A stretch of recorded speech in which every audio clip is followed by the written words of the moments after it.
naquele tempo o substituto girava muito. Eu comecei e fiquei 20 dias em Araraquara. A sua circunscrição era Araraquara? Araraquara. Fui nomeado para Araraquara, junto com o Paulo de Tarso Barbosa Duarte. Sei. O Paulo de Tarso, a gente assumiu ali pelo dia 10 ou 11. Os titulares eram o Clodomiro Lemos e o Eriri Carvalho e Vasconcelos. E o juiz da primeira vara era o doutor Francisco Lofredo Júnior, da segunda vara, o doutor Geraldo Amaral Arruda. Nossa, que memória. E o substituto era depois o desembargador Adalto Suanes. Ficou famoso pelo grande liberalismo.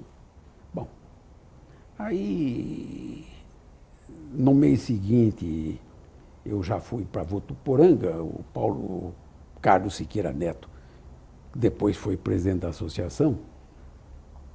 Ele estava com um problema de saúde ali, uma gripe forte, e eu fui então fazer o júri, que era na primeira segunda-feira de junho. Foi o seu primeiro júri? Foi o meu primeiro júri, assim, Maravilha. inesperadamente. O doutor Werner, telefonei para ele, que o colega não podia comparecer, ele disse, você vai lá. Mas doutor, eu nunca fiz júri. Eu falei, não tem problema nenhum, mulher baiana, não tem problema nenhum. Você vai lá, estuda o processo e conta a sua história. Não se preocupe. Quando o argumento for bom, não grite. O bom argumento é como o pai quando chama a atenção do filho. Se é grave, se é sério, ele fala baixo, ele não grita. Foi a única recomendação que ele me deu. E eu aí fiz o júri. Quando chegou no dia 10, eu fui designado para Paulo de Faria, que era uma das comarcas mais temidas por causa do barbeiro, além de ficar lá na fronteira de Minas. E foi a comarca que eu mais gostei na carreira, É mesmo? porque lá havia um juiz, doutor Carlos Alberto dos Santos Monteiro Violante, era um tipo diferente, era muito inteligente, saía toda noite fazer serenata, era uma vida muito divertida, tanto que eu vinha pouco para São Paulo. E aí abriram as inscrições, eu me inscrevi, inclusive Paulo de Faria estava vaga. Mas tinha havido um problema lá de acidente de trânsito com o padre de Riolândia. E naquele tempo não havia delegado de carreira, eram os suplentes de delegado. Então o juiz ficava muito atento à atuação dele. Soube que o juiz, que ele não estava tomando providência, não ia abrir inquérito no acidente de trânsito do padre. Aí veio de lá um delegado de Rio Preto, pai do nosso colega que está, do Nicolino, está atuando agora nesse júri rigoroso de Ribeirão Preto. Sim. O pai dele era delegado. E deu a entender que eu deveria, para ele abrir o inquérito, eu deveria requisitar. Não tem problema, requisitei o inquérito. E isto fez com que o padre reclamasse, não sei se diretamente ou por intermédio. O certo é que acharam aqui que não era mais aconselhável continuar em Paulo de Faria. E aí eu saí de lá, fui para lá o Luiz Savério Plastino, que era do meu concurso também. E eu saí de lá, daí fiquei alguns dias em Catanduva. Um dos promotores, Durval de Andrade e Silva Filho, tinha tido problema porque ele era acusado de comunista. Isso aconteceu muito naquela época, porque naquela altura os promotores faziam a parte trabalhista. Eles faziam... porque não era possível nas comarcas menores, onde havia junta não, mas onde não havia junta, a representação do trabalhador era do promotor, porque de outra forma não haveria representação, já que o advogado que se dispusesse a representar o trabalhador logo se incompatibilizaria com todos os seus melhores clientes potenciais, de modo que isso cabia ao promotor. E aqueles que cuidavam com maior dedicação dessa área irritavam os proprietários rurais e logo surgia a acusação, levantava a suspeita de que o promotor era comunista, que o promotor era subversivo. E quando eu assumi, já tinha começado, eu fui nomeado, assumi dia 8 de maio, as primeiras cassações foram no princípio de abril. Já foi alcançado o nosso colega Plínio de Arruda Sampaio, já se iniciou a investigação envolvendo o Darcy Passos, o Mercier e o Luiz Carlos Alves Souza, que foi preso. Ele era promotor de Pompeia e ele foi preso chegando à casa do pai em Garça. Sob que alegação? De subversão. Subversão. E alguns promotores também tinham atividade político-partidária, que era permitida na época. No ano anterior, o Dr. Werner chamou todos eles, o Darcy, o Luiz Carlos, mais algum Adélio, mais alguns outros, ponderando que não era conveniente que eles tivessem atividade político-partidária. Porém, todos disseram a ele que não havia nenhum impedimento legal e eles não iam parar com essa atividade. E o resultado é que lá na frente sobreveio a perseguição e o Dr. Werner Nogueira foi quem saiu em defesa deles. Sim. Foi um gesto de grande nobreza do Dr. Werner, foi um grande promotor do júri, mas principalmente nessa época ele teve uma posição de muita habilidade e, sobretudo, de muita coragem. Ao passo que o tribunal expediu uma nota infeliz recomendando sibilinamente aos juízes que não concedessem habeas corpus, e repercutiu muito mal aquilo. De maneira que eu ouvi dizer que juízes, em vez de procurar a proteção do tribunal, vinham pedir a proteção do Dr. Werner. Sim. Mas o Luiz Carlos Alves Souza, como havia sido preso, acabou sendo aposentado. O Maurício José da Cunha, depois também foi da diretoria da associação, teve uma atuação importante na questão dos seguros, que passaram a dar a força financeira, o respaldo financeiro para a associação. O Maurício José da Cunha foi um dos primeiros a cuidar dessa parte. Depois bem aperfeiçoada pelo Cláudio Ferraz de Alvarenga. Maurício José da Cunha era promotor titular de Agudos, convocado em Garça. Naquele tempo havia muita convocação, acho que no seu também havia. Não, eu também. Quando o promotor titular se afastava do cargo por qualquer razão, ficava vago, então era convocado alguém, ou da mesma entrância ou da entrância inferior. Ele estava convocado, então, em Garça, e ele viu do fórum quando o Luiz Carlos Alves Souza era preso ao chegar à casa do pai. Aí, ele que também estava na mira lá dos fazendeiros, pegou o Fusquinha e correu para Agudos. Chegando ao trevo, o delegado de Agudos, sobrenome não sei o quê, Duval, estava à espera dele. Falou: você não vai para sua casa, você vai para a minha, porque na sua estão os meus tiras esperando para prender. Então a sua mulher já está lá em casa, com seus filhos, com a bagagem, você vai lá, pega a sua mulher e vai embora. E ele disse que daí passou um domingo inteiro no zoológico, para ficar fora da mira da polícia política. E o Dr. Werner Nogueira, desesperado, querendo fazer contato com ele, não conseguia, porque ele estava lá no zoológico. Naquele tempo nem se sonhava com um telefone celular.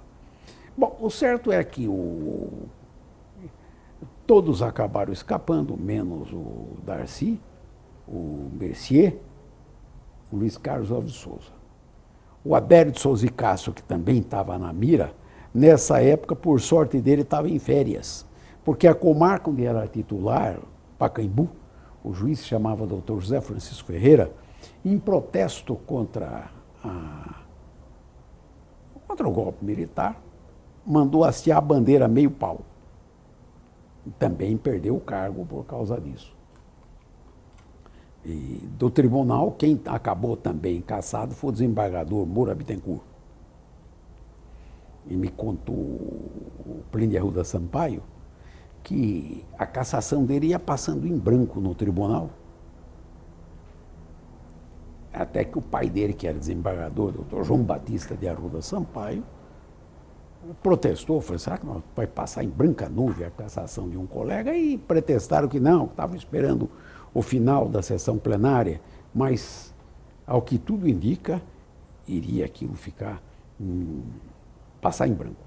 Também foi cassado um juiz, esse era comunista conhecido, Dr. Dácio Aranha de Arruda Campos. depois passou a colaborar no Estadão. Ele usava tinha um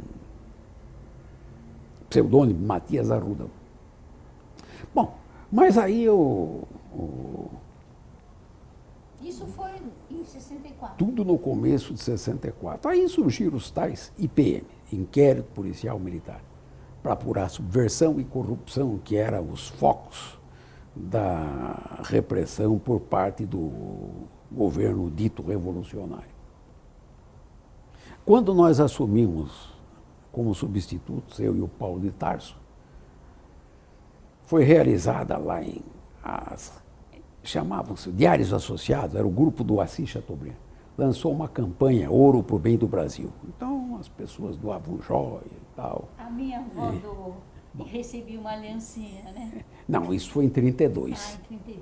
Em 64 já era... Bom, o certo é que estava programada a campanha, ia se dar lá no fórum, então ficou estabelecido que cada um daria um dia de serviço. O dinheiro, o pagamento correspondente a um dia de serviço. Eu não sabia dessa. E eu brinco que eu e o Paulo de Tarso, que nós, em vez de dar um dia de serviço, demos um serviço de um dia, que nós faltamos. Não fomos lá. E foi interessante, porque os promotores deram aliança, mas para não dar a aliança original, compraram uma aliança vagabunda e deram lá na hora. E depois não se soube mais do destino disso tudo. Isso aí foi uma Copa de 32, então, Foi. né? Porque 32... Mas parece que ao que se propala, ao que se comenta, aquilo, não se sabe qual foi o destino dado àquilo. Mas aí começaram os IPMs e tal, e querendo enquadrar os que eram apontados como subversivos, como comunistas. Mas a jurisprudência da Lei de Segurança Nacional era toda ela muito branda, porque em 55, os militares se movimentaram para tentar impedir a posse do Juscelino Kubitschek, que tinha sido eleito. E o Marechal Teixeira Lott, que era o ministro da Guerra, do governo Café Filho, arranjaram lá um pretexto. O coronel Jurandir Mamede fez um discurso no túmulo do general Canrobert Pereira da Costa, coronel Jurandir Mamede, ele se chamava.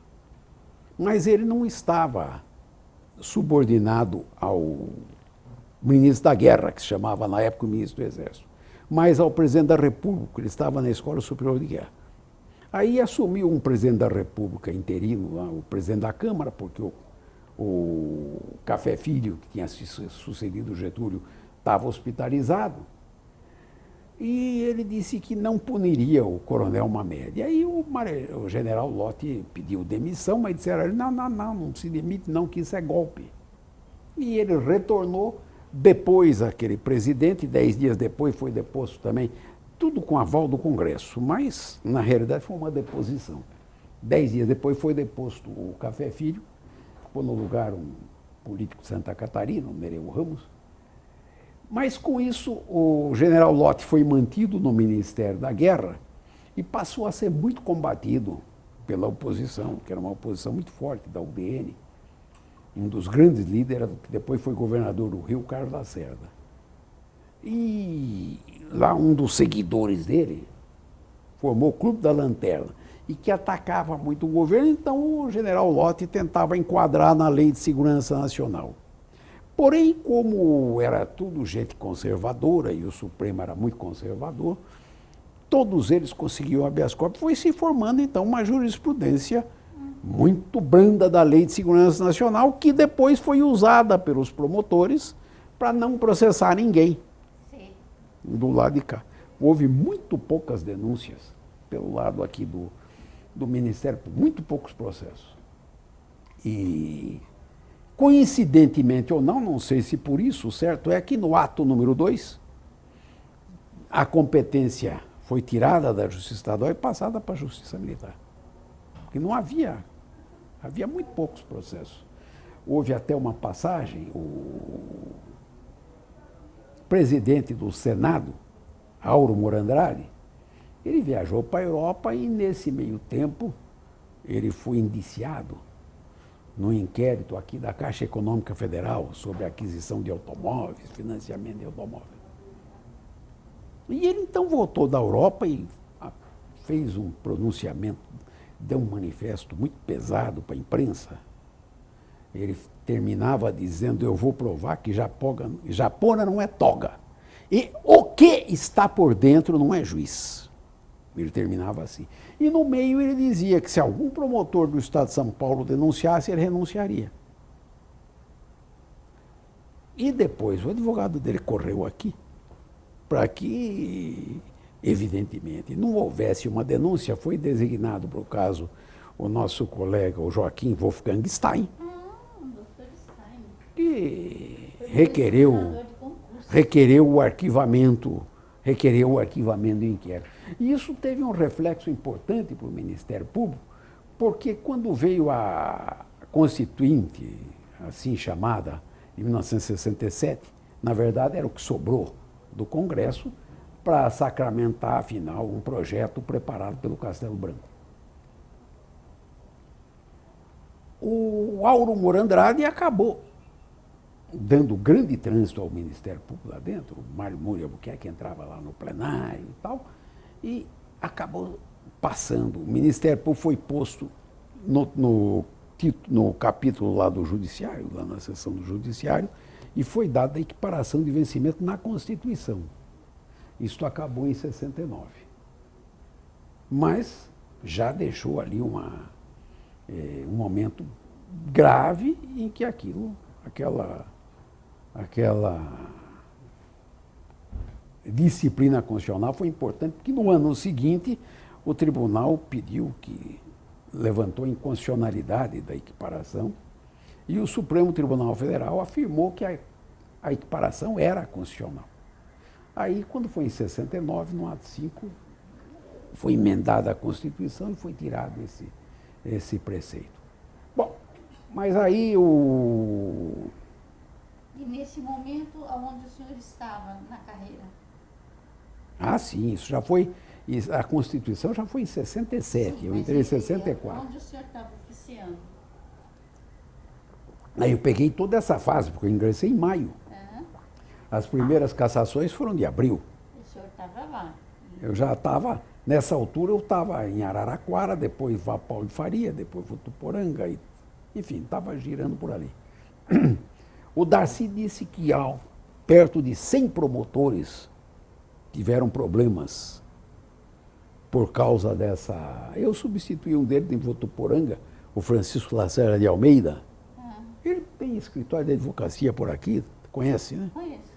Está sempre, pelo menos estava sempre no restaurante da associação. Ele aparece por aqui. Ele também, em Votuporanga, também ficou lá na marca dos fazendeiros.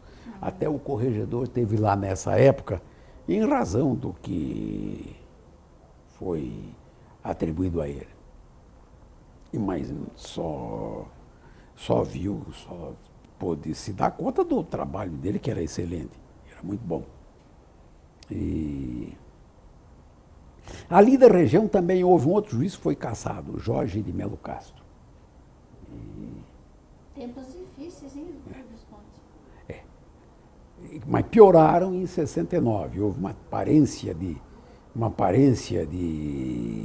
ordem constitucional em 67, mas a contestação ficou muito forte. Uniram-se o Juscelino, o Jango e o Lacerda, formaram a Frente Ampla. Aí, em 69, houve um outro fechamento, quando era presidente o Costa Silva, e que depois morreu e foi sucedido pelo general Médici. E aí, então, a gente entrou no fechamento mesmo. O começo de 70 foi a época mais difícil, porque em 73 o governo sofreu uma derrota fragorosa nas eleições parlamentares. E a partir daí foi eleito o general Geisel, que anunciou um programa de retorno ao Estado de Direito, a distensão lenta e gradual, mas o certo é que a situação, a partir daí, foi se abrandando. No final da década de 70, Afinal veio a anistia, porque houve uma grande campanha nacional em favor da anistia. O governo foi obrigado a mudar de novo a legislação eleitoral, porque ele iria perder a maioria no Senado. Então criou a figura do senador biônico, era um senador eleito indiretamente. Iria perder o governo de São Paulo, então mudou o colégio eleitoral. Ampliou o colégio eleitoral, colocando delegados dos municípios, para que a Assembleia, onde o governo não tinha maioria, não elegesse o governador. Então, aqui em São Paulo, resultou na eleição do Paulo Maluf. O indicado do governo era o Laudo Natel, que já tinha sido governador. E o governador Paulo Maluf tinha sido prefeito, porque ele passou a estratégia dele foi se dirigir diretamente aos delegados. Sim. Quando os delegados não eram figuras de muita expressão, o prefeito controlava, o Laudo Natel tinha visitado todos os prefeitos. Quando eles perceberam, os delegados, em maioria, estavam do lado do Maluf. E o Maluf foi indicado.